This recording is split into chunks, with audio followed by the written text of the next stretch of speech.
Hello, my name is Reggie, and I'll be picking up where Melinda left off. Melinda had just finished the admission process and the medication reconciliation process. So I'll be doing a quick transfer and a discharge of this patient. But before I do so, I am going to go ahead and show you how to continue the home medications that this patient is taking at home and continue them while she is currently in the hospital. So, as you look at the patient desktop, you would look onto the patient shortcuts. You would then go to the telephone written orders. Real briefly, this is not always the case all the time, as some doctors will go ahead and just enter the patient's home medications directly into your inbox. But in case they do call you, this would be the normal process. You click on the telephone written orders. You can do the bubble in telephone if you're comfortable holding the telephone and simultaneously ordering the medication order itself. Or you could do a telephone written order, which usually involves having spoken to the doctor, writing out the order, then going to the computer and ordering it again. Ordering it. The order author, we'll just put Dr. Cook. Click OK. Order co-author, you don't really need that, but in this case we'll just go ahead and put a Dr. Amstutz and click OK. Order taken by me, so I would just kindly type in my last name, hit a slash and press enter. There I am. I'll highlight that, click OK, and I'll OK that. So it brings me to the order entry block. So I want to continue those two medications that this patient came in with, and I would find that under the consolidated medication list. I'll click on that tab, and as you can see, these 2H home meds is aspirin and Claritin. So as I continue that, I'll highlight the aspirin, I'll click on copy order, I'll highlight the aspirin again and click OK. I'll click OK. And then again, if I want this medication to automatically default at 0900 as it is saying here, I'll click OK. But if this patient wants it now, for example, maybe this patient is used to taking at 7:30 or 8 in the morning, I would click an Add Now event for it to generate an 8 o'clock event on my EMR. So I did an Add Now. Claritin, I'll highlight because I want to add that to my visit meds. I'm going to copy order, highlight the Claritin, and press OK. Scroll down, click OK. Again, same thing, it'll ask you if it's automatically defaulted at 0900 or if you want to add it now, because maybe this patient is used to taking it at an earlier time than they are in the hospital. So I'll just go ahead and do an Add Now event. So sometimes when you order these medications, this red triangle will pop out, dose range, and you would just quickly look to the right under the dose range box. Action says a comment required. Okay, well, let's go ahead and read what it's saying. Loratadine oral tablet 10 milligrams, daily dose. A daily dose of 10 milligrams exceeds the recommended daily dose of 5 milligrams per day. So again, it's saying that this patient's 10 milligram dose is higher than normally of what a 5 milligram dose is. So you've spoken to the doctor and you've notified him. What you can do is click on this drop down arrow and click Contacted and Notified Physician. As soon as that happens, you'll see that there's a check on that red triangle. So as soon as you see those two, you can go ahead to your order summary. You can accept your order. And you can click on your inbox. You can hit the refresh button to make sure it appears in your inbox. And as you can see on your orders, there's a total of 3 new orders. All I know is that we did 2 new medications. The other one is your normal MRSA routine screen, and as you can see here, Claritin, and aspirin have appeared. You can go ahead and select all, sign and review it.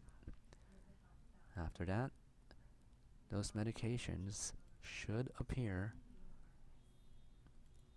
on your BCMA IVAR.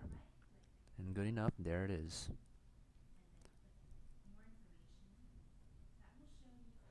As we move along now, I will quickly show you how to transfer a patient. So again, we'll go to telephone written orders. Again, this is not the normal case. Some cases, the doctors will do a transfer order via by the computer they're near at. Or, again, in most cases, it will be a telephone written. So you can go ahead and click on telephone written. Or again, you could click on telephone if you're comfy talking on the phone and ordering at the same time on the computer. The ordering doctor is Dr. Cook. Order co-author and someone who may work with that doctor or another doctor that agrees with it. We'll just do a Dr. Minat. Click OK. Order taken by me. We'll just type in my last name with a dash. There I am. And we'll click OK as well. So let's say this patient is just on a med-surg floor and heart rate might be a little high, and your reason for transfer is maybe the doctor just wants to have the heart monitor on this patient.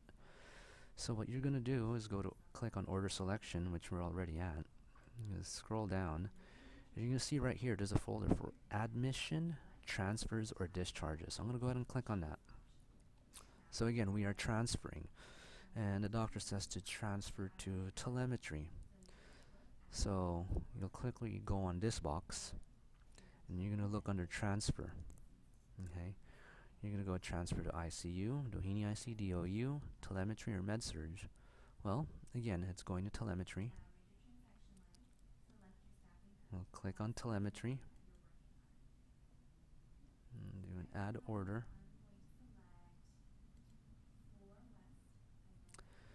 And then you will choose which one of the doctors wants. Patient medications reviewed, all medications and IV fluids discontinued. New medication IV fluids orders will be placed. If you choose this, all this patient's current meds and IV fluids will be discontinued, and you will have to enter the new ones that your doctor told you when you spoke to him. Number 2, patient medications reviewed, all medications and IV fluids stay active. Again, nothing will be changed if you choose number 2. Whatever this patient is currently on will stay the same when it goes to tele. Number 3 option, patient medications reviewed, selective medications discontinued, and or new medications respectively added. Again, this third option will just tell you that either a doctor has continued some or has just added a few new medications. To make this training purpose much simpler, we'll just go ahead with number 2 and make sure that everything stays the same. So we'll highlight that, click OK, click OK again, and it'll be under your order entry adding order. We'll go on order summary, we'll accept the order, make sure to go to our inbox, click on the inbox, refresh, and here are your orders. Again, there's your transfer patient, and so on and so on. If you and the doctor had ordered new medications on this, they would appear here as well. If you see those, you do not sign them off. It is for the receiving nurse who gets to witness it and sign it off. Your job is just to make sure that it is in the inbox. At this moment, I am going to quickly go over the discharge of this patient. So as we are on the patient desktop, when a doctor from his computer standpoint orders a discharge, you will go to this MedRec tab, and under the completed MedRec tab, you will see something right to the right side of the discharge MedRec, the word completed. And once that's completed, it is your job to go ahead and continue the discharge process. So once I go ahead and see that, I will order a discharge order.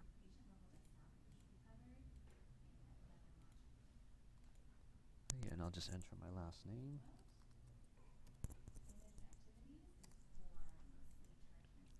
Click OK.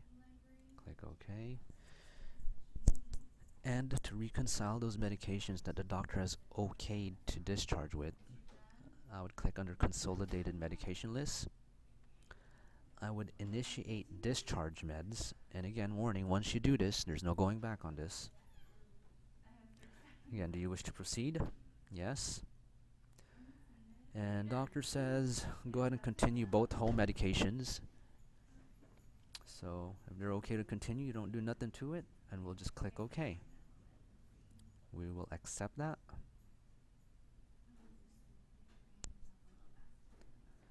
And once you've accepted that, you can see that these two home medications are now currently under a label of D, which means discharge. So once that is completed, okay, you want to go ahead and click on the search tab and enter discharge.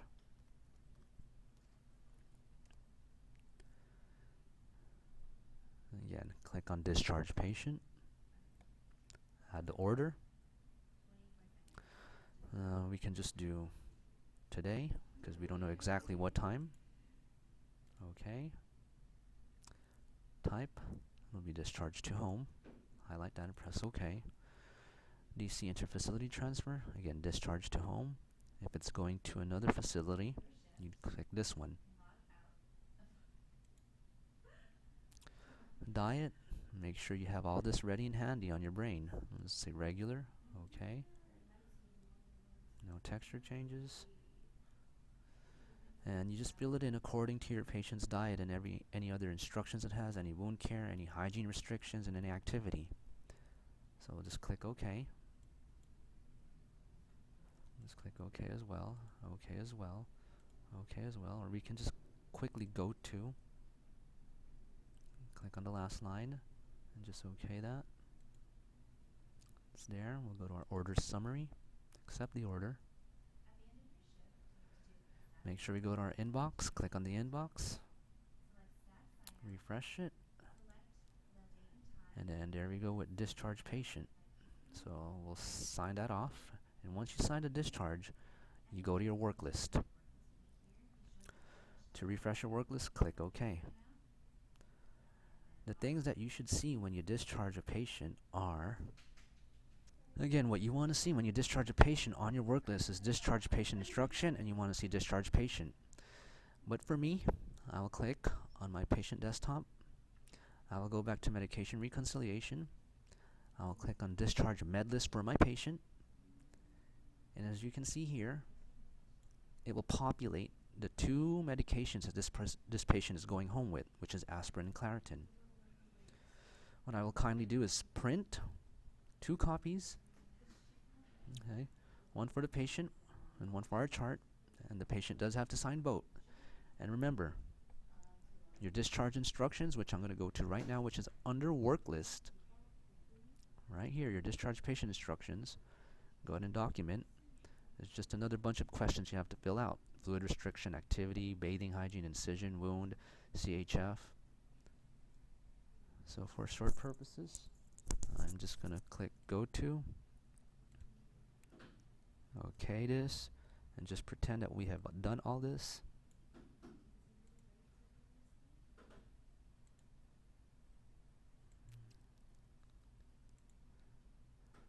Okay, pretending that we have done all this, it'll take us back out to our work list. And then after you've completed discharge patient instruction, okay, and it's off the list, you would click on discharge patient. This and then there, you will only do this as soon as the patient has left the floor, IV is all out, and all the paperwork and prescriptions and whatnot has been given. That should conclude the whole discharge process. Should you guys have any trouble, call your charge nurse.